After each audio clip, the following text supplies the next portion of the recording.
Fungsi statistik. Statistik mempunyai banyak fungsi yang bermanfaat. Yang pertama, menggambarkan dan menyederhanakan data kompleks, di mana menggambarkan data menjadi lebih jelas. Misalnya, dari tumpukan angka, kita bisa tahu tren atau pola tertentu. Kemudian, menyederhanakan data kompleks menjadi lebih mudah dipahami.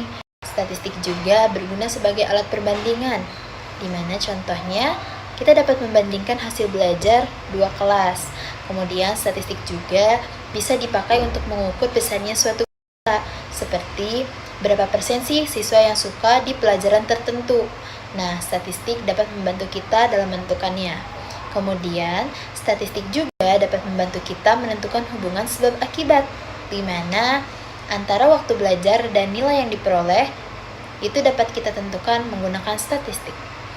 Dan statistik juga memperluas pengalaman individu dalam membaca dan memahami informasi. Kemudian, ada kegunaan statistik. Nah, kegunaan statistik di sini yaitu yang pertama, membantu efisiensi penelitian lewat sampel. Bagi peneliti, hal tersebut sangat bermanfaat loh, karena dapat menghemat waktu dan tenaga. Karena cukup menggunakan sampel, jadi tidak memerlukan semua orang untuk diteliti. Kemudian, yang kedua yaitu membantu dan juga mempermudah pembacaan dan juga pengambilan keputusan. Nah, bagi peneliti, ini juga sangat mempermudah dan sangat bermanfaat tentunya, karena membaca data yang sudah terkumpul dan hanya tinggal mengambil keputusan yang tepat.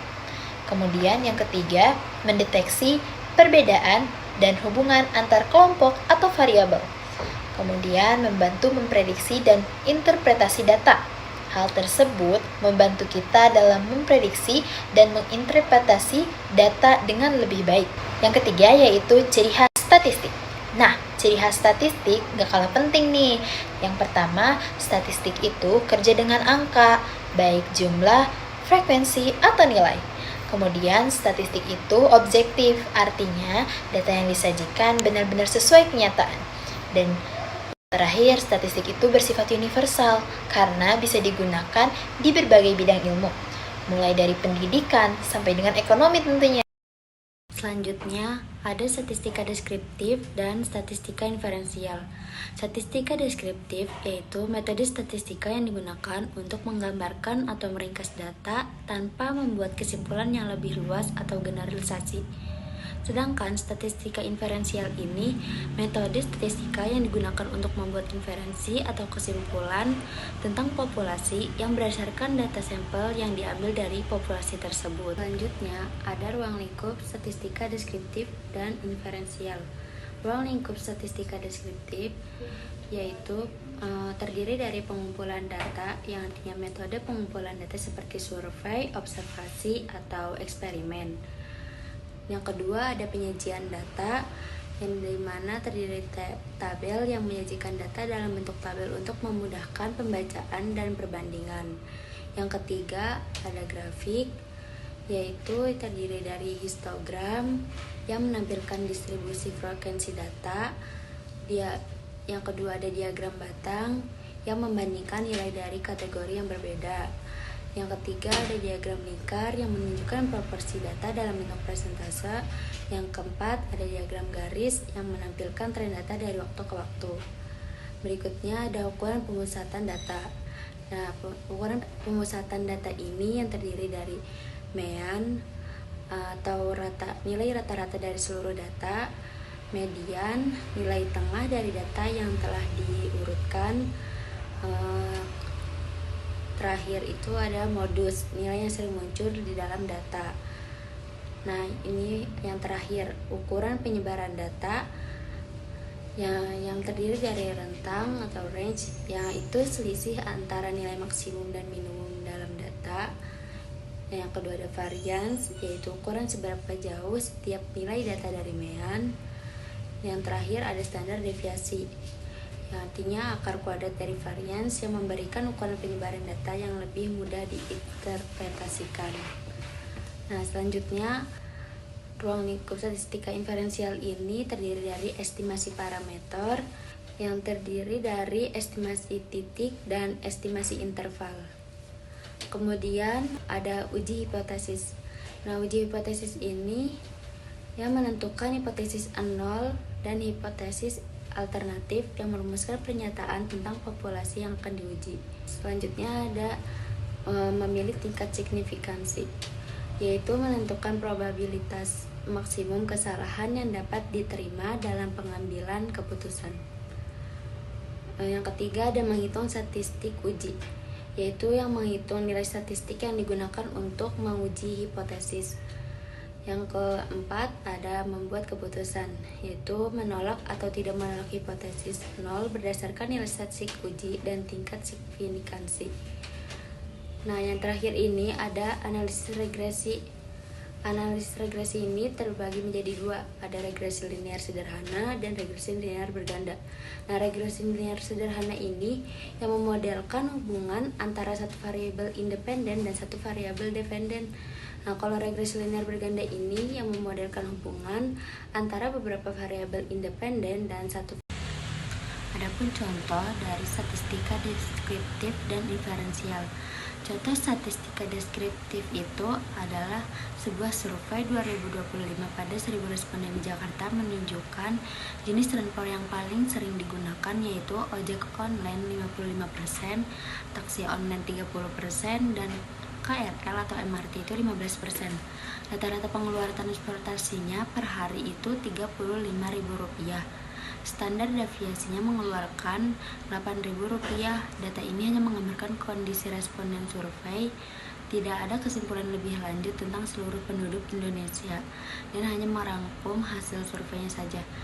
Sedangkan contoh statistika inferensial itu sebuah penelitian mengambil sampel 500 pengguna e-commerce dari total populasi jutaan pengguna Indonesia.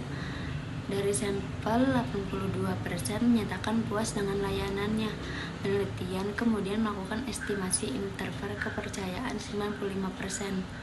Dan proporsi kepuasan pengguna di seluruh Indonesia itu diperkirakan berada di antara 79% hingga 85%. Dari data sampel, peneliti menyimpulkan dan menggeneralisasi hasil ke seluruh populasi pengguna e-commerce di Indonesia. Nah, jadi perbedaannya deskriptif dan inferensial itu, kalau deskriptif hanya menggambarkan data yang ada, sedangkan inferensial itu membuat kesimpulan atau prediksi untuk populasi yang lebih besar. Statistika parametrik dan non-parametrik. Apa itu statistika parametrik? Statistika parametrik adalah metode analisis data yang mengasumsikan adanya distribusi tertentu. Biasanya distribusi normal pada data yang kita gunakan. Jadi, dalam uji parametrik ada aturan khusus bahwa data harus mengikuti pola tertentu. Lalu, kapan digunakannya statistika parametrik?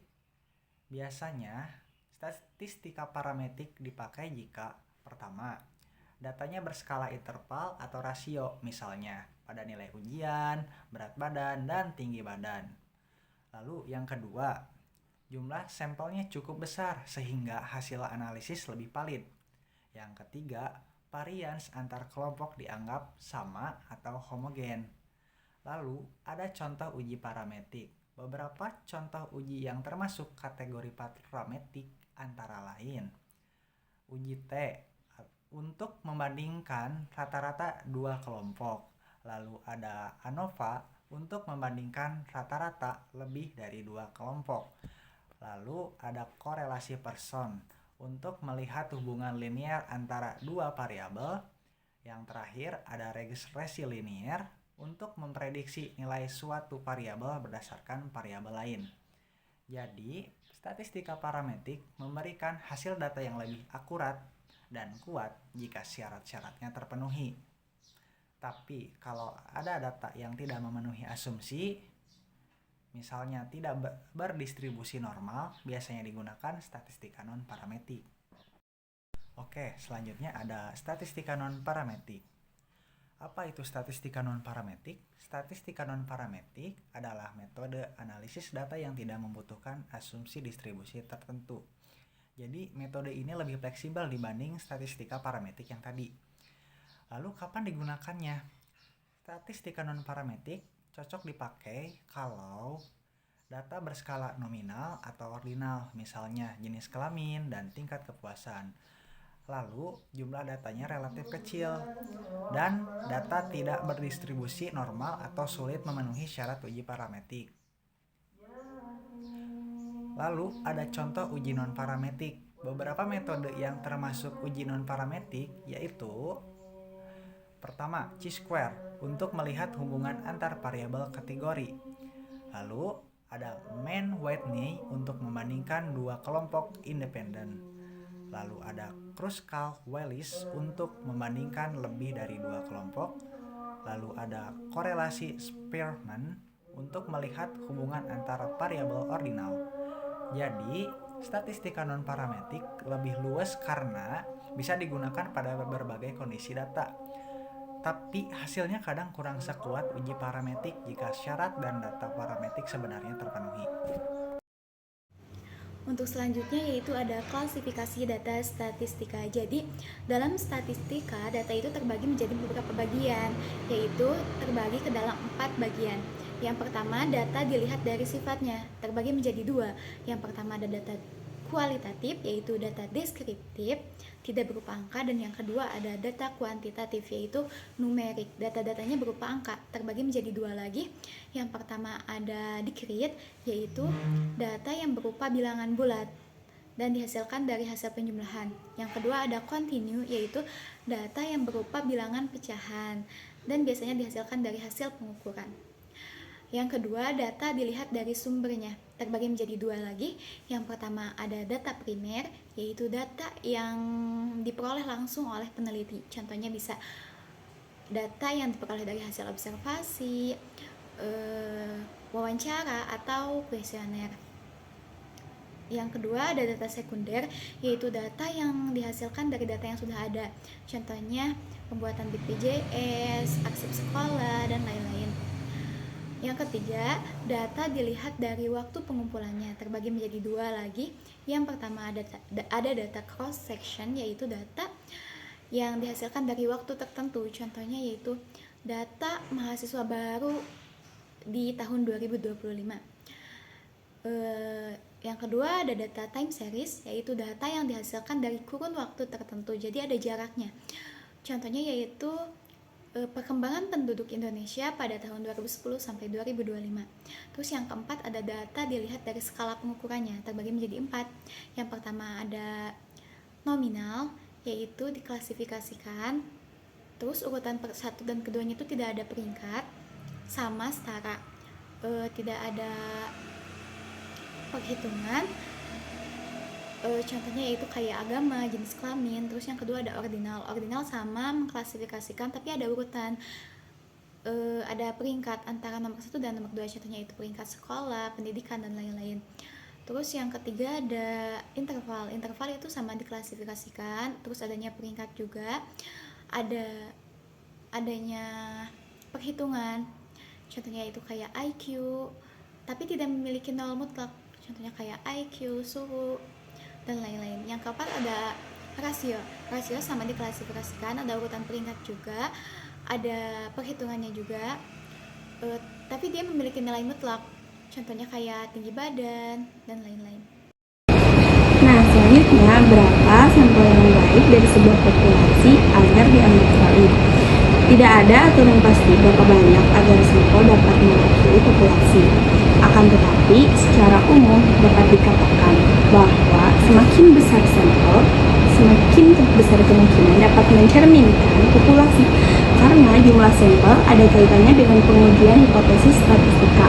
Meskipun sampel yang besar akan semakin baik, sampel yang kecil bila dipilih secara acak dapat mencerminkan pula populasi dengan akurat. Itu menurut Hajar.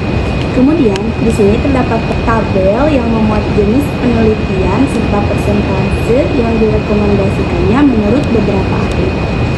Nah, menurut Guy, Mills, dan Iverson, untuk penelitian metode deskriptif, minimal 10% populasi.